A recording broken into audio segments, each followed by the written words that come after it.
En el versículo 11 Dios dijo, estableceré mi pacto con vosotros, y no exterminaré ya más toda carne con aguas de diluvio, ni habrá más diluvio para destruir la tierra. Dijimos que había aquí una promesa de Dios y notamos también la determinación, la decisión de Dios de no destruir más la tierra con diluvio. Dijimos que el próximo juicio de la tierra sería un juicio por fuego y que así lo encontramos confirmado en el capítulo 3 de la segunda carta del apóstol Pedro. Comenzaremos leyendo los versículos 12 al 17 de este capítulo 9 de Génesis. Y dijo Dios, esta es la señal del pacto que yo establezco entre mí y vosotros y todo ser viviente que está con vosotros por siglos perpetuos. Mi arco he puesto en las nubes, el cual será por señal del pacto entre mí y la tierra. Y sucederá que cuando haga venir nubes sobre la tierra, se dejará ver entonces mi arco en las nubes. Y me acordaré del pacto mío, que hay entre mí y vosotros y todo ser viviente de toda carne, y no habrá más diluvio de aguas para destruir toda carne. Estará el arco en las nubes, y lo veré, y me acordaré del pacto perpetuo entre Dios y todo ser viviente, con toda carne que hay sobre la tierra. Dijo pues Dios a Noé, esta es la señal del pacto que he establecido entre mí y toda carne que está sobre la tierra. Vemos aquí el cuadro del pacto, y creemos que tiene un verdadero significado espiritual. Es un tipo de sacramento, pudiéramos decir. Un sacramento se compone de una señal visible a la cual se adjuntan las promesas de Dios, y esto es precisamente lo que tenemos aquí. El arco iris llega a ser una señal del pacto, y así es más o menos un sacramento. Fíjese usted que Dios dice, y lo veré y me acordaré. Dios no dijo que usted lo vería, dijo que Él lo vería. Dijo que lo miraría y serviría como pacto perpetuo entre Dios y todo ser viviente, con toda carne que hay en la tierra. Y debe servir de consuelo para nosotros cuando veamos un arco iris. Este es el pacto de Dios, no solo con Noé, sino también con todo ser que existe en la tierra. Por tanto, lo que tenemos aquí casi llega a ser un sacramento. Como ya hemos dicho, un sacramento es una señal visible a la cual se adjuntan ciertas promesas. La Pascua, por ejemplo, fue tal señal. La serpiente de bronce y el vellón de Gedeón fueron señales. Hoy día tenemos el bautismo y la cena del Señor como señales. El doctor John Peter Lange declara, el ojo de la gracia divina y nuestro ojo de la fe se encuentran en el sacramento. Eso es lo que sucede aquí cuando el hombre mira al arco iris. La fe agarra las promesas que se adjuntan a la señal. El mérito está en aquel del cual habla la señal, porque la palabra y la señal andan juntas. Dios hace la promesa y adjunta una señal. El arco iris es la respuesta de Dios al arca de Noé. Dios dice, lo veré y me acordaré. Encontraremos algo que defrauda la esperanza al continuar leyendo el capítulo. Cuando el hombre salió del arca después del diluvio, y todos los pecadores habían muerto, ¿quizá así habría terminado el pecado en la tierra? Vamos a ver. Los versículos 18 y 19 de este capítulo 9 de Génesis nos dicen, y los hijos de Noé que salieron del arca fueron Sem, Cam y Jafet. Y Cam es el padre de Canaán. Estos tres son los hijos de Noé, y de ellos fue llena toda la tierra. ¿Por qué es que el Espíritu de Dios nos cuenta esto aquí mismo? Hace mención de que Cam es el padre de Canaán, y el pueblo de Dios viajará a la tierra de Canaán.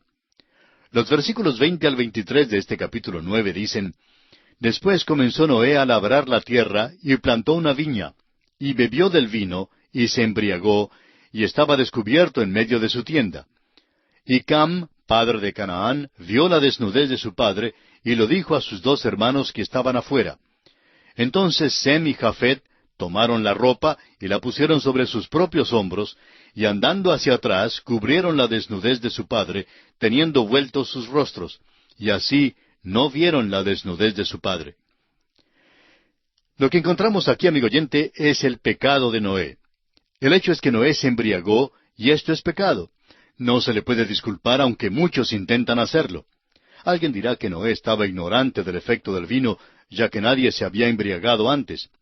Pero usted se fijará que antes del diluvio, la embriaguez no era mencionada como uno de los pecados. Hay también quienes sostienen la teoría de la cúpula en cuanto al diluvio. Hay muchas cosas de las cuales no hemos tenido tiempo a hablar. La teoría de la cúpula es la que dice que hubo una capa de hielo alrededor de la tierra por la cual se infiltraba el sol. Se cree que es posible que las uvas no se fermentaran antes del diluvio y que fue algo nuevo en la experiencia de este hombre Noé. Bueno, todo lo que podemos decir es que este es un mundo nuevo y un nuevo principio, pero que todavía existe el viejo pecado y este incidente nos lo revela. Ahora la gran pregunta es, ¿por qué nos cuenta Dios este incidente? ¿Cuál es su motivo? Nos lo dice porque la conducta de los tres hijos condujo a la maldición y la bendición de estos hijos. Los versículos 24 al 27 dicen, «Y despertó Noé de su embriaguez, y supo lo que le había hecho su hijo más joven, y dijo, Maldito sea Canaán, siervo de siervos será a sus hermanos. Dijo más, Bendito por Jehová mi Dios sea Sem, y sea Canaán su siervo. Engrandezca Dios a Jafet, y habite en las tiendas de Sem, y sea Canaán su siervo». Fíjese usted que a Canaán le cae la maldición y no a Cam. Es importante notar esto. También quisiéramos dar respuesta a la pregunta que siempre se hace, ¿cae la maldición de Cam sobre la raza negra? La respuesta es que no, no es verdad. Eso es absolutamente absurdo y la Escritura no lo enseña. La coloración de la piel, el pigmento que está en la epidermis de la familia humana, está allí por razón de la luz del sol afuera y no por el pecado que está por dentro.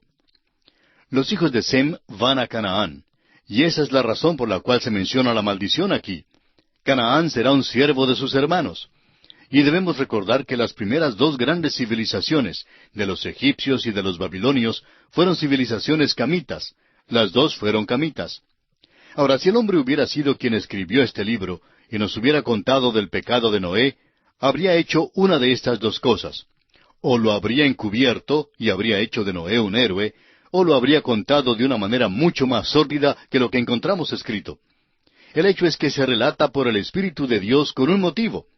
Se relata para dejarnos saber que Dios estaba animando al pueblo de Israel que entrara en la tierra de Canaán. Ellos sabían que se había pronunciado una maldición sobre Canaán y que había un juicio sobre ellos. Esto se descubre al leer lo demás de la Escritura, y especialmente el Antiguo Testamento y la historia secular. La mayor parte de los hijos de Canaán han desaparecido. Luego, estas cosas están escritas para nuestro conocimiento según la Escritura. Sirven para dejarnos saber algo de la debilidad de la carne. El espíritu a la verdad está dispuesto, pero la carne es débil. El Señor Jesús dijo que lo que es nacido de la carne, carne es. Y el apóstol Pablo expresó con toda claridad, escribiendo a los Gálatas en el capítulo 2 y versículo 16, dice, «Por cuanto por las obras de la ley nadie será justificado». Por tanto, tenemos aquí la historia de un hombre que cayó, y es la historia de la debilidad de la carne. Hemos mencionado cómo hay los que tratan de disculpar este pecado de Noé. Francamente vemos que el hecho es que Noé se embriagó. Ahora es muy posible que usted como cristiano no se embriague. Pero amigo oyente, es posible que usted y yo vivamos en la carne a tal punto que lleguemos a degradarnos como lo hizo Noé. Creemos tener una mala concepción de la vida en este universo en el cual vivimos. Por ejemplo, los hombres han gastado billones de dólares para ir a la luna. Y después de todo, parece que no es un lugar tan bueno para vivir. Pero gastamos relativamente poco en cómo vivir en esta tierra. Pero amigo oyente, esto es lo que le importa a Dios, es decir, prepararnos para vivir en esta tierra. No nos equivoquemos como otros en la consideración de este incidente. Es menester que entendamos que Noé no perdió su salvación. Fue una cosa terrible la que hizo y no se le puede disculpar de ninguna manera. Fue la debilidad de la carne, pero todavía continuó salvo. Además, notamos el hecho de que la maldición no cayó sobre Cam, sino sobre su hijo Canaán. No sabemos hasta qué punto estaba Canaán metido en este incidente, pero sabemos que su nombre se menciona por algún motivo, aunque no se nos revela la razón. Esto no tiene nada que ver con la maldición del color que se ha puesto sobre alguna parte de la raza humana. Es una verdadera tragedia que haya quienes digan que esto significa una maldición sobre la raza negra. No es justo de ningún modo para la raza negra y ciertamente no es justo para con Dios. Dios nunca dijo eso. Y esto nos trae al final de nuestro estudio del capítulo 9 del libro de Génesis. Y nos hallamos ahora ante los umbrales del capítulo 10. Este es un capítulo de genealogías. Trata de las familias y da el origen de las naciones del mundo. Este capítulo tiene mucha más importancia que la que se indica por la atención que le prestamos hoy. Sentimos mucho que no podemos darle más atención, pero debemos economizar el tiempo en algunas partes. Hablando francamente, este es un capítulo que tiene interés únicamente para las pocas personas que se interesan en la etnología, la antropología y la historia del hombre sobre la tierra. H. S. Miller, quien graduó de maestro en etnología, ha diseñado un diagrama que indica de dónde se han originado todas las razas y las naciones del mundo. Podemos encontrar allí de dónde procedimos cada uno de nosotros. Una cosa es muy clara. Los hijos de Jafet nunca formaron parte de la tribu perdida de Israel. Hay una división triple en la familia humana hoy en día. Son tres divisiones mayores en la etnología. Se revelan en estos tres hijos de Noé, Cam, Sem y Jafet. Este capítulo 10 nos da la genealogía de estos tres hijos, los hijos de Jafet en los versículos 1 al 5, los hijos de Cam en los versículos 6 al 20, y los hijos de Sem en los versículos 21 al 32. Jafet y Cam fueron los hijos que sobresalieron al principio.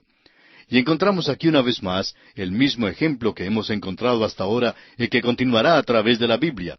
Es decir, que Dios da primero la línea rechazada y da una palabra con respecto a ella y luego pone fin al asunto y no lo trae de nuevo a discusión. Luego da la línea aceptada, la línea que conduce a Cristo y continúa refiriéndose a aquella línea.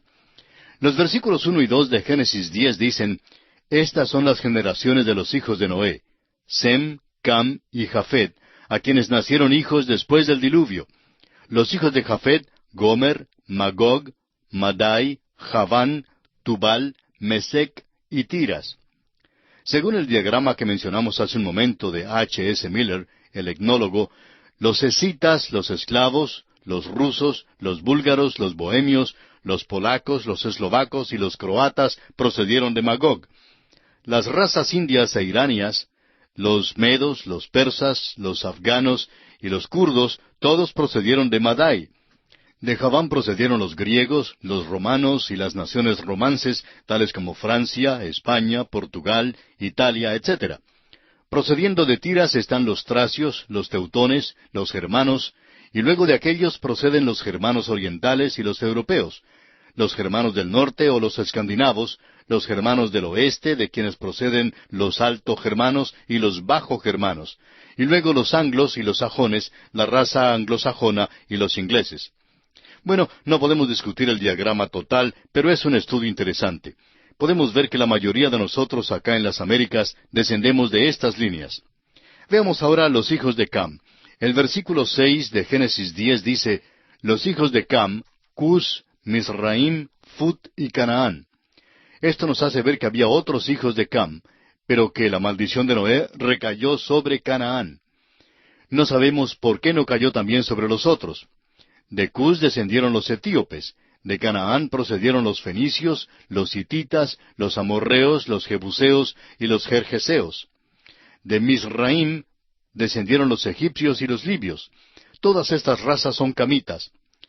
Ahora los versículos 8 al 10 nos dicen, y Cus engendró a Nimrod, quien llegó a ser el primer poderoso en la tierra.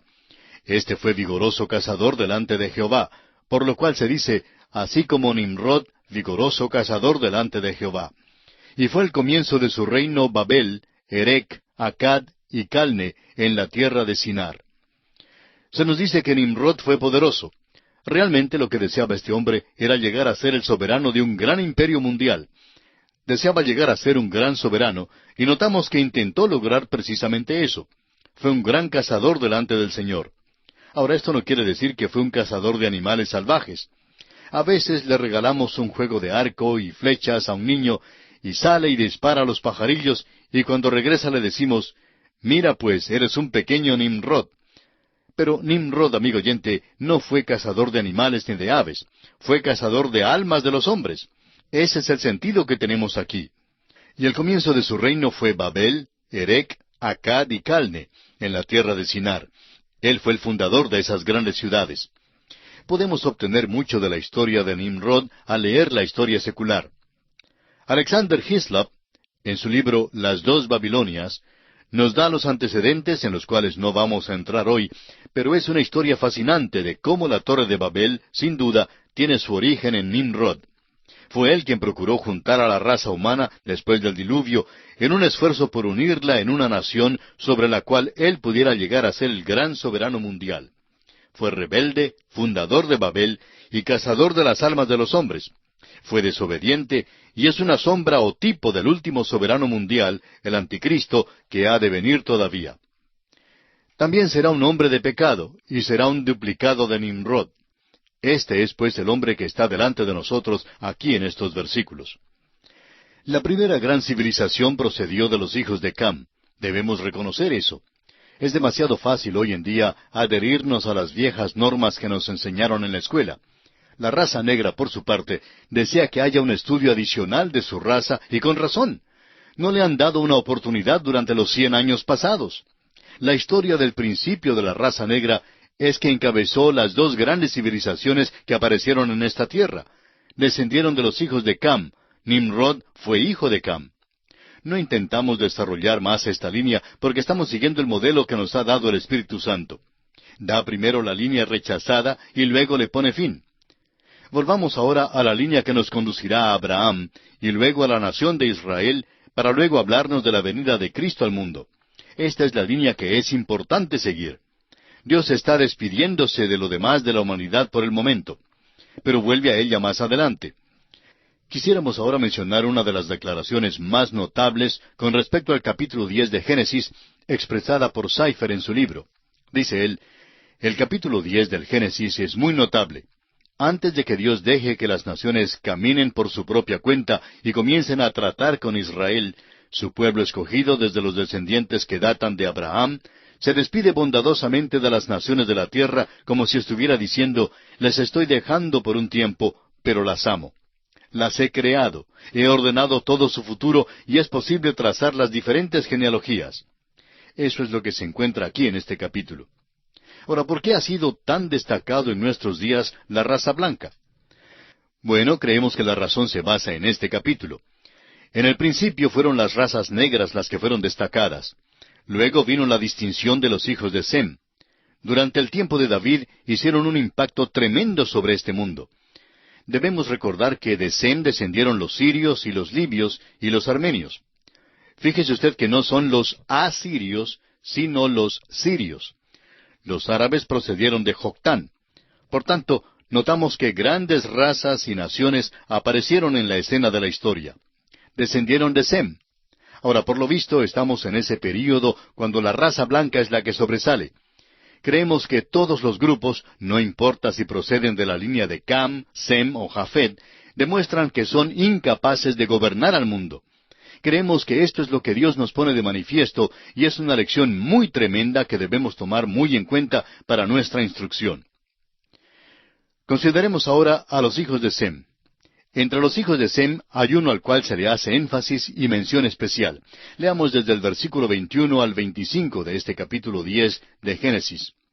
También le nacieron hijos a Sem, padre de todos los hijos de Heber y hermano mayor de Jafet. Los hijos de Sem fueron Elam, Asur, Arfaxad, Lud y Aram. Y los hijos de Aram, Uz, Ul, Geter y Mas. Arfaxad engendró a Sala, y Sala engendró a Heber. Y a Heber nacieron dos hijos. El nombre del uno fue Peleg, porque en sus días fue repartida la tierra, y el nombre de su hermano Joctán. Hay muchos que han emitido toda clase de interpretaciones fantásticas acerca de lo que significa que la tierra fue repartida. Por lo visto, hubo una división física aquí en la tierra. Sucedió en la tierra una tremenda catástrofe física. Creemos que Moisés anticipa el próximo capítulo cuando todos fueron divididos en la torre de Babel, y está diciendo aquí que fue durante el tiempo de Peleg y Joctán. Y nos parece que esta es una explicación sencilla. En los 5 versículos siguientes encontramos los nombres de los hijos de Joctán y también la tierra en donde habitaron. Dice, y Joctán engendró a Almodad, Selef, a Sarmavet, Gera, Adoram, Usal, Dicla, Obal, Abimael, Seba, Ofir, Avila y Jobab. Todos estos fueron hijos de Joctán, y la tierra en que habitaron fue desde Mesa en dirección de Sefar hasta la región montañosa del oriente. Los dos últimos versículos resumen que todos estos fueron los hijos de Sem. Y dicen los versículos 31 y 32, estos fueron los hijos de Sem por sus familias, por sus lenguas, en sus tierras, en sus naciones. Estas son las familias de los hijos de Noé por sus descendencias, en sus naciones. Y de estos se esparcieron las naciones en la tierra después del diluvio. Amigo oyente, este es uno de los grandes capítulos de la Biblia, pero no hemos tenido mucho tiempo para estudiarlo en todos sus detalles. Como usted puede notar, es un estudio rico para cualquier persona que esté realmente interesada en una evaluación justa de toda la familia humana, y muchos han utilizado este capítulo notable con ese fin.